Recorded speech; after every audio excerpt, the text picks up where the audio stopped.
Hello and welcome आप सभी का आपके अपनी यूट्यूब चैनल एम के टीचिंग पॉइंट में चयनित बीएड को लेकर के आ गया धमाकेदार फैसला। विस्तृत निष्कर्ष इस वीडियो के माध्यम से आपको इंगित कराएंगे।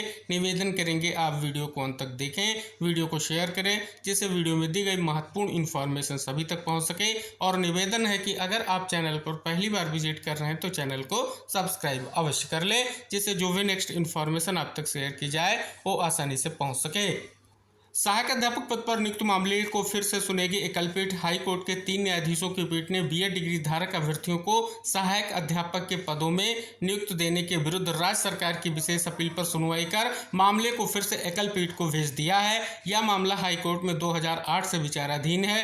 तब से सहायक अध्यापकों के 31 पदों को हाई कोर्ट के निर्देश पर आरक्षित रखा गया है। गुरुवार को मुख्य न्यायाधीश न्यायमूर्ति जी नरेंद्र, न्यायमूर्ति आलोक वर्मा और न्यायमूर्ति सुभाष उपाध्याय के समक्ष विशेष अपील पर सुनवाई हुई। वर्ष 2006 में सरकार ने सहायक अध्यापक प्राथमिक शिक्षा के 1100 पदों के लिए विज्ञप्ति जारी की थी, जिसके लिए बीएड डिग्रीधारी मनोज कुमार व कई अन्य ने भी आवेदन किया, लेकिन विभाग ने बीएड डिग्री को सहायक अध्यापक प्राथमिक शिक्षा के लिए योग्य नहीं माना और उन्हें नियुक्ति नहीं दी, जिसे मनोज कुमार व अन्य ने याचिका दायर कर चुनौती दी। वर्ष 2022 में एकलपीठ ने याचिकाकर्ताओं के पक्ष में आदेश दिया, जिसके विरुद्ध सरकार ने तत्कालीन चीफ जस्टिस की अध्यक्षता वाली खंडपीठ में विशेष अपील दायर की। स्पेशल अपील पर खंडपीठ में शामिल चीफ जस्टिस ने बीएड डिग्री धारकों के पक्ष में, जबकि न्यायमूर्ति राकेश थपलियाल ने बीएड डिग्रीधारियों के विरुद्ध आदेश दिया था।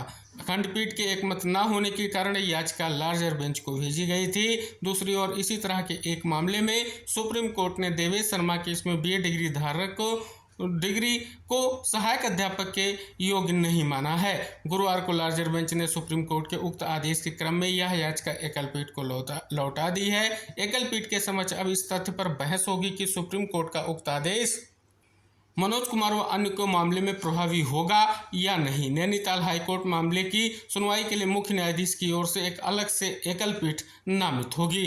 तो देख रहे हैं, एक बहुत ही महत्वपूर्ण और लंबे समय से विचारणाधीन मामला जो है फाइनली यहाँ पर एक और निष्कर्ष देखने को मिल रहा है। फिर से जो सिंगल बेंच है इस मामले को सुनेगी और देखेगी जो सुप्रीम कोर्ट का महत्वपूर्ण फैसला है 11/8/2023 का, क्या वो लागू होता है या नहीं होता है। तो एक लंबे समय के प्रयास को देख रहे हैं, लार्जर बेंच के माध्यम से फिर से सिंगल बेंच में सुनवाई के लिए भेजा गया है। अब इस पर एक विशेष निष्कर्ष आएगा, ऐसी उम्मीद की जाती है।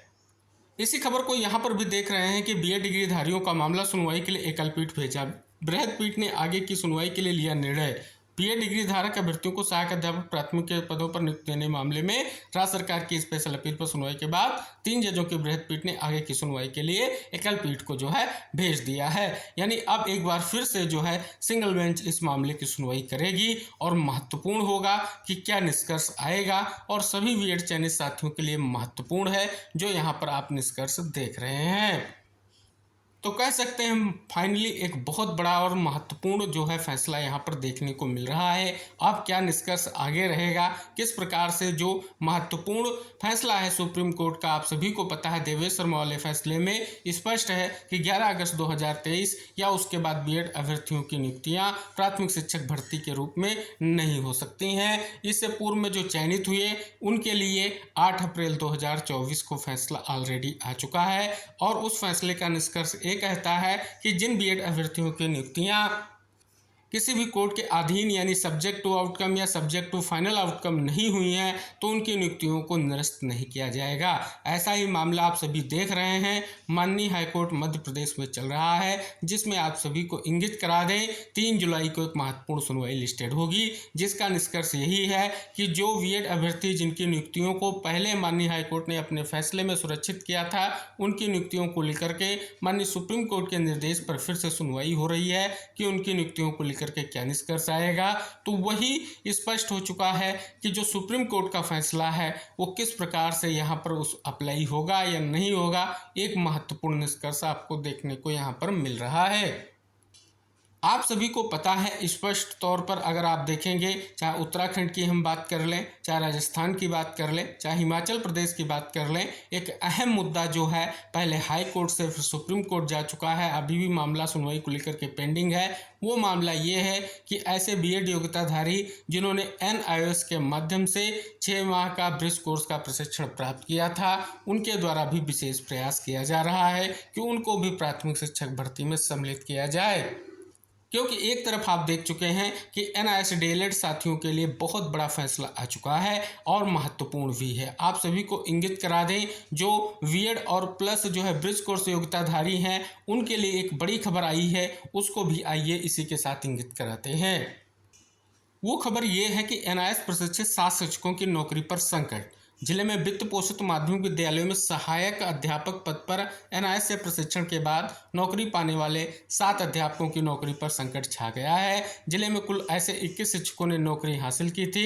इन सभी की जांच पूरी हो गई है। इनमें से 7 शिक्षकों द्वारा अपनी डिग्री छिपाकर नौकरी पाने का मामला सामने आया है। इनके खिलाफ शिक्षा विभाग ने कार्रवाई करने की प्रक्रिया शुरू कर दी है। अगर आप यहाँ पर देख रहे हैं, क्या स्पष्ट किया गया है कि वित्त पोषित माध्यमिक विद्यालय में ऐसे शिक्षक जिनके पास कोई बीएड व अन्य कोई डिग्री नहीं थी, उन्हें न्यायालय के आदेशों के क्रम में राष्ट्रीय मुक्त विद्यालय शिक्षा संस्थान NIOS से प्रशिक्षण देकर सहायक अध्यापक के पदों पर नौकरी दी जानी थी। साथ ही इसमें शर्त रखी गई थी कि ऐसे युवाओं को नौकरी देनी है जिन्होंने वर्ष 2017 से 19 से पहले किसी तरह का कोई प्रशिक्षण ना लिया हो।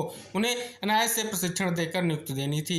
जिले के 2 वर्ष के अंतराल में ऐसे कुल 21 शिक्षकों को NIOS कोर्स के बाद सहायक अध्यापक के रूप में नियुक्ति दी गई। इन शिक्षकों की नियुक्ति को लेकर के शिक्षा निदेशालय में शिकायत सामने आई। इसमें ऐसे शिक्षकों की नौकरी दिए जाने का जिक्र था जिनके पास पहले से बीएड की डिग्री थी या TT प्रशिक्षण था, जबकि ऐसे शिक्षकों के लिए अलग व्यवस्था जो है की गई थी। यहाँ पर आगे इंगित कराया गया है, शिक्षा निदेशालय से जिले में शिक्षा अधिकारियों को जांच के जो है आदेश दिए हैं। तो यहाँ पर वही निष्कर्ष है आप सभी को जो हमने अभी इंगित कराया है। तो ये बहुत महत्वपूर्ण जो है, जो पहले हमने आपको इंगित कराया फैसला आया है। अब इस फैसले का निष्कर्ष क्या रहेगा, क्या सुप्रीम कोर्ट का फैसला लागू होगा, अब इस परिपेक्ष में फिर से जो है सुनवाई होगी। तो फाइनली आपने यहाँ पर एक महत्वपूर्ण निष्कर्ष भी जाना है और क्या स्थिति वर्तमान में चल रही है और स्पष्ट तौर पर ये कहाँ का फैसला है। तो आप सभी को हम फाइनली इंगित करा दें, जो फैसला ये आया है ये उत्तराखंड में शिक्षक भर्ती से रिलेटेड है और नैनीताल हाई कोर्ट का महत्वपूर्ण ये फैसला है। फिर से सिंगल बेंच में अब सुनवाई को लेकर के आदेश हो गया है, फैसला आ गया है। आगे सिंगल बेंच में जब सुनवाई होगी तो क्या कुछ महत्वपूर्ण स्थिति रह सकती है, क्या फैसले की संभावना रह सकती है। जैसा कि आप देख रहे हैं, सिंगल बेंच में जो है याचिकाकर्ताओं के पक्ष में आदेश था, फिर डबल बेंच में जो मामला गया उसमें जो है एक जस्टिस की ओर से जो याचिकाकर्ताओं के पक्ष में फैसला था, एक याचिकाकर्ताओं के अगेंस्ट था, जिसके कारण मामला लार्जर बेंच में गया और फिर से जो है सिंगल बेंच में मामला आ चुका है। तो ये था विस्तृत आदेश का निष्कर्ष। आई होप आप सभी तक ये महत्वपूर्ण निष्कर्ष पहुंचा होगा। तो सभी चयनित बीएड तक इस निष्कर्ष को जरूर शेयर कर दें। चैनल पर नए हैं तो चैनल को सब्सक्राइब कर लें। नेक्स्ट जो भी इन्फॉर्मेशन होगी आपको शेयर की जाएगी। तो मिलते हैं नेक्स्ट अपडेट के साथ, तब तक के लिए बाय बाय, टेक केयर साथियों।